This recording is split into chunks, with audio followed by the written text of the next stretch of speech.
Jean-Louis, Grand Prix de Grande-Bretagne plutôt chaotique où Nico Rosberg arrache la victoire, la troisième de sa carrière. Jean-Louis, avait-on vu déjà pareille édition et même pareil Grand Prix? Non, pas du tout. Alors déjà, bravo pour Nico Rosberg, ça c'est sûr, parce qu'il a fait une assez belle course, il faut bien le dire. Après des qualifications qui n'étaient pas faciles pour lui, parce qu'il avait été quand même largement distancé par Lewis Hamilton. Quant au Grand Prix, écoutez, franchement, non, j'ai jamais vu un Grand Prix avec des cris de stupeur pareils quand les pneus explosent, parce que ça, c'est arrivé extrêmement peu souvent. Le dernier Grand Prix dont je me souviens, où c'était vraiment très tendu sur les pneus, c'est naturellement le Grand Prix des États-Unis 2005, où il y a eu des problèmes de rupture chez Michelin, et 6 voitures seulement ont pris le départ, celles qui étaient chaussées en Bridgestone. C'était le summum de la querelle et de l'affrontement technique entre Michelin et Bridgestone, et là, ça ne pouvait qu'arriver à ça, d'où d'ailleurs la fameuse règle du manufacturier unique. Mais sinon, j'ai vu des Grands Prix échevelés à Silverstone, c'est vrai, il y en a eu, avec des interventions de quelques fous furieux qui se promenaient derrière les rails de sécurité, c'est-à-dire du côté des voitures, mais pas une tension telle qu'on se dit, voilà, à n'importe quel moment, un pneu peut exploser encore une fois.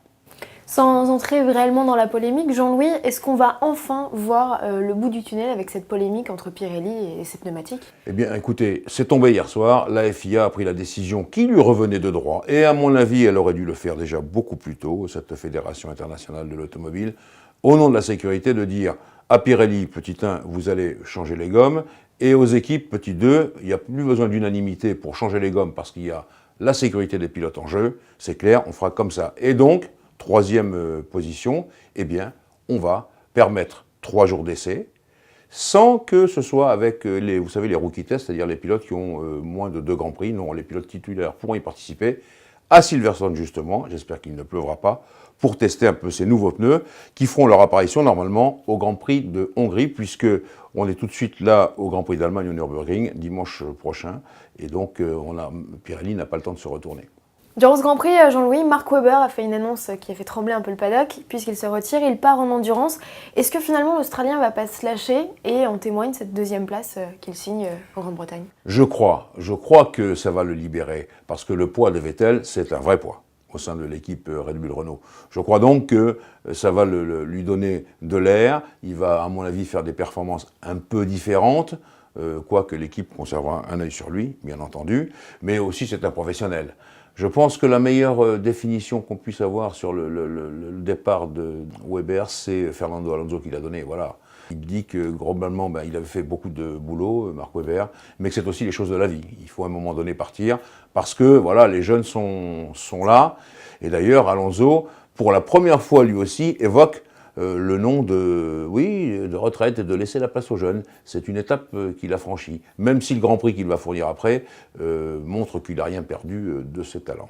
Justement, Fernando Alonso, qui à l'annonce de Sébastien Vettel a eu l'air d'avoir mis un coup de fouet assez sévère, il est parti le couteau entre les dents, remonté jusqu'à la 3e place, quitte à prendre tous les risques. Peut-être un peu trop même? Oui, c'est vrai, il a mis un coup de gaz parce que là, Fernando Alonso, il est toujours très fort et il ne lâche rien. Il savait que là, il fallait donner les stockades pour arriver le plus haut possible, sachant que son principal concurrent, Sébastien Vettel, n'était plus là. Mais d'un autre côté, il est resté le Alonso qu'on connaît, à savoir que là, la voiture ne fonctionnait pas bien. Ferrari a apporté de nombreuses évolutions, elle ne fonctionnait pas, elle ne marchait pas. Et donc c'est Alonso lui-même qui a réussi à tirer les quintessences de cette situation un peu bizarroïde d'une voiture qui fonctionnait moins bien.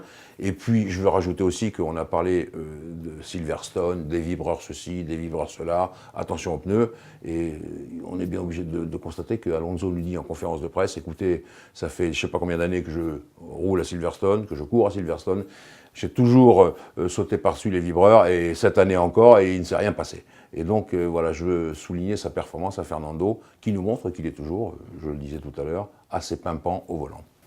Un petit mot à présent sur nos Français. Jean-Éric Vergne abandonne, Charles Pic et Jules Bianchi sont respectivement 15e et 16e.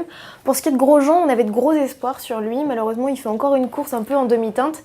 Est-ce qu'on peut craindre pour son avenir à présent? Non, je ne pense pas pour l'instant qu'on craigne pour son avenir. Pas encore, on n'a pas encore passé le cap de la mi-saison, de la vraie demi-saison de 2013. Il a eu des circonstances atténuantes. D'abord, il y a eu les éclats qui ont cassé son aileron finalement, mais il avait une voiture qui était assez mal réglée et je me demande s'il n'avait pas non plus cassé le fond plat. peut-être en passant sur un vibreur, peut-être aussi avec un éclat. En tout cas, la Lotus ne fonctionnait pas du tout et il fallait qu'il en reste là. Je reviens sur les autres Français, on ne les a pas vus. Dans une course pareille, avec tant d'actualités, tant d'événements, tant d'incidents et d'accidents, on n'a pas vu Charles Pic ni Jules Bianchi, qui ont fait, comme vous l'avez dit, une course assez régulière, qui ont passé entre les gouttes, et les mauvaises gouttes, il faut le dire. Et puis quant à Gève, eh bien Gève, il est victime lui aussi d'un déchapage, et ça va ruiner sa course parce que ça va ruiner sa voiture. Si vous deviez tirer, Jean-Louis, votre chapeau à quelqu'un sur le paddock, à qui le feriez-vous et à l'inverse Je vais faire, Géraldine, exactement ce que j'ai fait sur le plateau de Canal+ dimanche soir, à savoir que dans les tops et les flops, eh bien les flops, je suis obligé de mettre les pneus, parce que quand même, ça a été assez pitoyable. Et les tops, je suis obligé de mettre tous les pilotes réunis, parce que dans les conditions où on était, avec la vitesse de Silverstone, vous vous souvenez, j'ouvre une parenthèse, qu'on avait dit sur le blog précédent, que le circuit mettait les gommes à mal, les structures à mal, parce qu'il y avait beaucoup de force latérale. Je referme la parenthèse. Les pilotes, ils ont été formidables. Malgré les risques, eh bien, ils ont continué non seulement à taper un peu dans les vibreurs, ça c'est vraiment important, et à prendre tous les risques pour essayer de gagner une place, comme des vrais pilotes de Formule 1 qu'ils sont. Bravo.